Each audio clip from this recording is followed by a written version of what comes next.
আমার ভাঙা ঘরের ভাঙা চালা ভাঙা বেড়ার ফাঁকে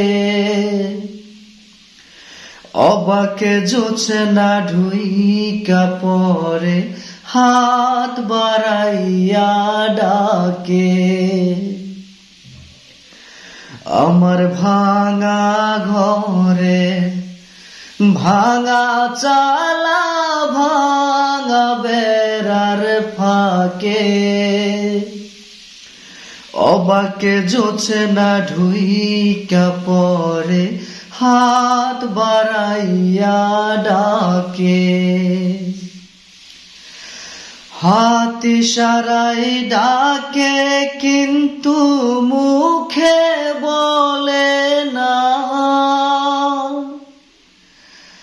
আমার কাছে আইলে বন্ধু আমারে পাইবা না। হাত ইশারায় ডাকে কিন্তু মুখে বলে না, আমার কাছে আইলে বন্ধু আমারে পাইবা না।